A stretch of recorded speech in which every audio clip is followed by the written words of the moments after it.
इस चैनल पर हम आपको गुरुजी पंडित प्रदीप मिश्रा जी के उपाय वीडियो में करके दिखाते हैं ताकि वे उपाय आपको आसानी से समझ में आ सके। पिछले वर्ष गुरुजी ने रतलाम में की थी वैशाख शिवरात्रि शिव महापुराण कथा, जिस कथा में गुरुजी ने वैशाख माह में किए जाने वाले कई उपायों की जानकारी दी थी, जिसके 2 वीडियो हमने आपको हमारे चैनल में पहले ही करके दिखा दिए हैं। यह वैशाख माह के उपायों का तीसरा वीडियो है, जिसमें हम आपको 5 विशेष महा उपाय वीडियो में करके दिखाने वाले हैं ताकि वे उपाय आपको आसानी से समझ में आ सके। पहला उपाय वैशाख माह में किया जाने वाला महारोग मुक्ति उपाय है। कितनी भी बड़ी बीमारी क्यों ना हो, इस उपाय को करने से आपको लाभ जरूर मिलेगा। दूसरा उपाय है वैशाख माह का धन प्राप्ति वाला विशेष उपाय। तीसरा उपाय है दुख तकलीफ कष्ट दूर करने वाला उपाय। चौथा उपाय है शरीर में दर्द हो उसे दूर करने के लिए आपको कौन सा उपाय करना है। पांचवा उपाय पथरी या फिर बेचैनी होती हो, रात को नींद नहीं आती हो, तो उसमें किया जाने वाला एक विशेष उपाय।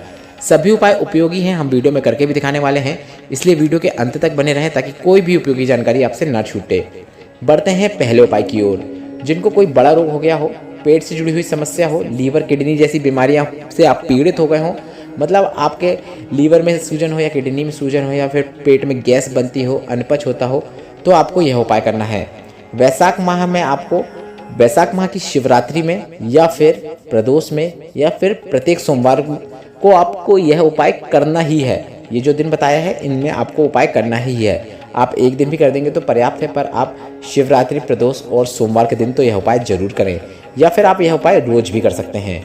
आपको अपने घर के मिट्टी के कलश से, मतलब आपके घर में जो मटका होगा उससे 1 कलश जल अपने तांबे के लोटे में ले लेना है और इस कलश के जल में आपको एक बेलपत्र को छुआ देना है। मतलब बेलपत्र को इस जल में या तो स्पर्श करा दीजिए या फिर आप बेलपत्र को इस जल कलश के अंदर भी डाल सकते हैं। इसके बाद आपको शिवालय पहुंच जाना है, शिव मंदिर पहुंच जाना है और श्री शिवाय नमस्तुभ्यम बोलते हुए इस कलश के जल को शिवलिंग में अर्पित कर देना है। जिस प्रकार से जल अर्पित करते हुए आए उसी प्रकार से जल अर्पित करें। मतलब सबसे पहले गणेश भगवान, उसके बाद शरण कार्तिकेय, उसके बाद माता अशोक सुंदरी, इसके बाद शिवलिंग का कटी भाग जो माता पार्वती का हस्तकमल है, और इसके बाद ऊपर जलाधारी बंधी है तो उसमें, और अंत में शिवलिंग के ऊपर। इस प्रकार से ही जल अर्पित करें और इसके बाद थोड़ा सा भाग जलाधारी से जो नीचे गिरता है जल, उसका थोड़ा सा भाग प्राप्त करके अपने घर ले आएँ और उस बीमार व्यक्ति को उस जल का आचमन कराएं जो बड़ी बीमारी से पीड़ित है या फिर बार बार बीमार पड़ता है। रोगी व्यक्ति को उस जल का आचमन कराना है। आप चाहो तो उस जल का आचमन कराते समय कुंदकेश्वर महादेव का नाम भी ले सकते हैं। बढ़ते हैं दूसरे उपाय की ओर। दूसरा उपाय भी ऐसा ही है जैसा पहला उपाय था, बस इस उपाय में आपको ऐसा करना है कि जल कलश लेना है। जल कलश में आपको वही जल कलश लेना है, मिट्टी के पात्र से, मतलब मटके से जल लेना है। इसके बाद इसमें आपको बेलपत्र को छुआ देना है या फिर बेलपत्र को इसके अंदर डाल देना है। इसके बाद श्री शिवाय नमस्तुभ्यम बोलते हुए जल कलश का पूरा जल शिवलिंग के ऊपर अर्पित कर देना है। अगर अंदर बेलपत्र चिपकी रहती है तो आप बेलपत्र को कलश के अंदर से निकाल के बाद में शिवलिंग के ऊपर अर्पित भी कर सकते हैं, और अगर जल के साथ अर्पित हो रही है तो कोई दिक्कत नहीं है। इसके बाद आपको यह जल को प्राप्त नहीं करना है। गुरुजी ने रोगी व्यक्तियों के लिए ही जल प्राप्त करने को कहा है। वैशाख माह में बेलपत्र वाला जल शिवलिंग में ठंडक प्रदान करने का कार्य करता है, इसलिए गुरुजी ने कहा है इस जल को आप पूरा शिवलिंग के ऊपर अर्पित कर दें। इसके बाद हाथ जोड़कर श्री शिवाय नमस्तुभ्यम बोलते हुए आप महादेव से अपना धन संबंधित, व्यापार संबंधित, रोजगार संबंधित, नौकरी संबंधित बात बोल सकते हैं और इसके बाद एक बार और श्री शिवाय नमस्तुभ्यम बोल दीजिए। बस इतना ही करना है। यह उपाय भी आप इस वैशाख के माह में रोज सुबह कर सकते हैं। बढ़ते हैं तीसरे उपाय की ओर। वैशाख के महीने में गुरुजी ने पवित्र वृक्षों के संबंधित एक विशेष उपाय बताया था, जिसमें आपको बेलपत्र या फिर पीपल या फिर आंवले के वृक्ष के नीचे 1 कलश जल अर्पित करना है। अभी जो मैंने आपको 3 वृक्षों के नाम बताया है, आपको तीनों के नीचे जाने की जरूरत नहीं है। आप कोई भी एक वृक्ष के नीचे जाकर जल अर्पित कर सकते हैं और उस वृक्ष के नीचे की मिट्टी को, मतलब रज को, अपने मस्तक में लगा लेना है। बस ऐसे उंगलियां फेर लीजिए। बस इतना ही करना है। आपको 84 लाख योनियों से मुक्ति मिल जाती है। जीवन के दुख तकलीफ और कष्ट दूर हो जाते हैं। काफ़ी विशेष उपाय है जिसे आप वैशाख के माह में रोज कर सकते हैं, पर यह उपाय आपको सुबह के समय करना है। बस पीपल के वृक्ष के नीचे आप रविवार के दिन ना जाएं, इस बात का आप ध्यान रखें। बढ़ते हैं वैशाख माह में किए जाने वाले चौथे उपाय की ओर। हाथ पांव दुखते हो, शरीर में दर्द बना रहता हो या फिर कई प्रकार की बीमारियों से आप ग्रसित हो, बीमारियों से पीड़ित हो या बीमारियां आपको घेरे हुए हो, तो आपको यह रोग मुक्ति वाला उपाय इस वैशाख के महीने में जरूर करना है। आप यह उपाय वैशाख के महीने में कभी भी किसी भी दिन कर सकते हैं। आपको एक बेलफल लेना है, आपके वीडियो में भी दिख रहा है बेलफल, और इस बेलफल के अंदर के गूदे को हटाकर बेलपत्र की जो खोल होती है उसके अंदर आपको जल भर लेना है। आप वीडियो में देख के समझ सकते हैं, हमने बेलपत्र के जो खोल है अंदर का पूरा हमने फल हटा दिया है और उसमें हमने जल भी भर लिया है। वीडियो के माध्यम से आप उपाय देखते हैं इसलिए आप आसानी से समझ जाते हैं, इसलिए हम आपको उपाय वीडियो में करके दिखाते हैं। इसके बाद आपको अपने जल कलश, जो आपके तांबे का जल कलश है, उसमें थोड़ा जल भर लें और उसमें आप इस बेलफल के जो फल के अंदर आपने जल भर के रखा है उसको उस जल कलश में डाल दें।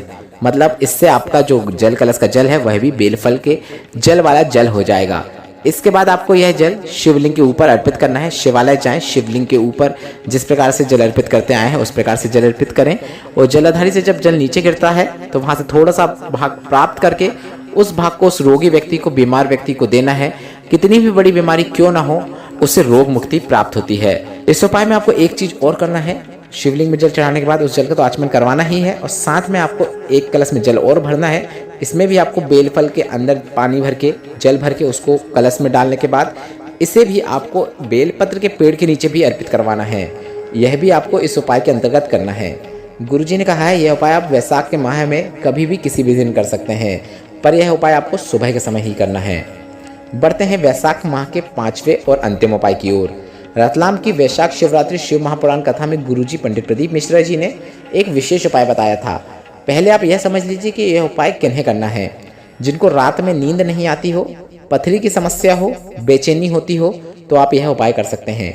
आपको 11 या 21 जितनी आपको दूर्वा मिल जाती है उतनी दूर्वा लेकर आपको शिवालय जाना है, शिव मंदिर जाना है और इन्हें आपको कुंदकेश्वर महादेव का नाम लेते हुए शिवलिंग में जो माता अशोक सुंदरी का स्थान होता है वहां पर अर्पित कर देना है।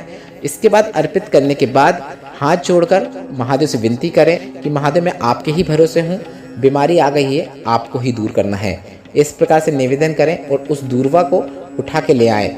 इसके बाद आप ज़्यादा दूर्वा न लाएं, आप 5 से 7 दूर्वा भी लाएंगे तो काफ़ी है। इसके बाद 5 से 7 दिनों तक जितनी आपने दूर्वा लाई है, रोज़ सुबह एक दूर्वा को आपको सुबह के समय खाली पेट कुंदकेश्वर महादेव का नाम लेते हुए खाना है। रोज़ एक दूर्वा खाएं, 7 लाए हैं तो 7 दिनों तक खाएं, 5 लाए हैं तो 5 दिनों तक खाएं। इसके बाद आप पानी जरूर पी लें। गुरुजी ने कहा है इस उपाय को करने से पथरी हो या फिर बेचैनी जैसी समस्या हो, रात को नींद नहीं आती हो, आपको जरूर आराम मिलेगा, नींद भी अच्छी जरूर आएगी।